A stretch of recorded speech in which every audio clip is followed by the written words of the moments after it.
Let's look at r squared a little more. Because it's a percent reduction from the previous video, we know it's between 0 and 1. So 0 is representing 0% to 100% reduction. So 0 to 1 only makes sense because it's a percent. And then when it's near 0, we fear that it's not very useful. That's because we're not really reducing any error. It's like 0% reduction. So it's not really a good relationship. It's a weak relationship because we weren't able to reduce any error. But as we get closer to 1, then we start to say it's very useful because we're reducing a lot of error, and that's what makes it a stronger line. So those squares that we were looking at last time, right, those would get smaller and smaller and smaller. There's a big difference in those square errors from last video. And so the main thing from this is it tells us the strength of the equation. It tells us how well the independent variable can predict the dependent variable. And so as this gets closer and closer to a straight line, it's doing a better job predicting. But that doesn't mean causation. So just because the two variables are related, it doesn't mean they're causing each other. We've talked about this a lot. But it does tell us that our x variable can at least make good predictions about the y variable. It means there's a relationship between them, a strong relationship. So let's go back to that Mustang example. We probably have it in our calculator still, and we have the r squared value, and then we'll do the r value in a few videos. So r squared pops up on the calculator. It's a very complicated computation, so we're just going to trust the calculator.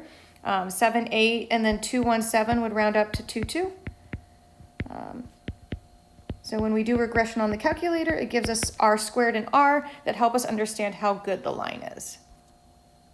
So again, this is telling me how well the y variable can be predicted from the x variable. So how well the x variable can predict the y variable. So when I write this in a sentence, I'm going to say 78.22% of the variation in the y variable,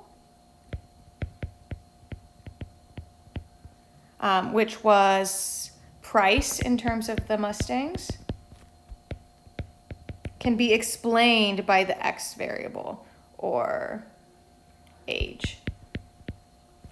So it tells us how well age, that's our x variable, how well age can predict price. That's a simple way of putting it. It doesn't mean age is the cause of price, but age can still predict price. There may be other variables, which we'll talk about shortly. And so we'll say this is pretty useful. I think 78% is a pretty big reduction in errors. So yes, pretty useful.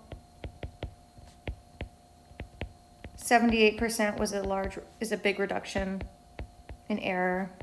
It's close to 1 or close-ish.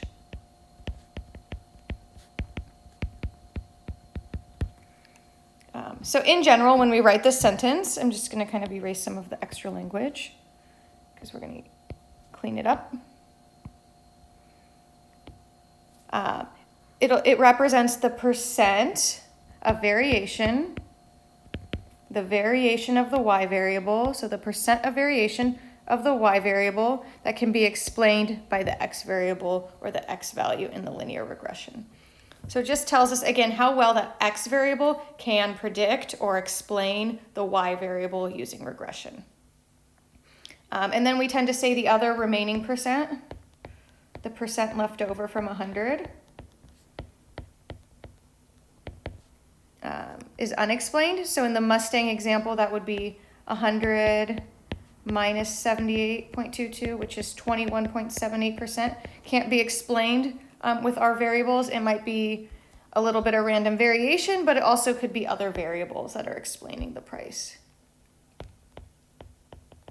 And we'll talk more about these other lurking variables when we get into the next section. So this will all connect with 4,4. So again, r squared is a little intimidating. Again, it's just how well, in very simple terms, how well the independent variable can predict the dependent. And so when we write a sentence, we're going to say 78% of the variation in price can be explained by using the age in the linear regression equation. So the variation in the y value can be explained by the x value. And again, it's like a percent reduction. So a bigger percent means we've reduced more error, which means a better model. And then again, we'll come back to lurking variables when we look at correlation in 4.4.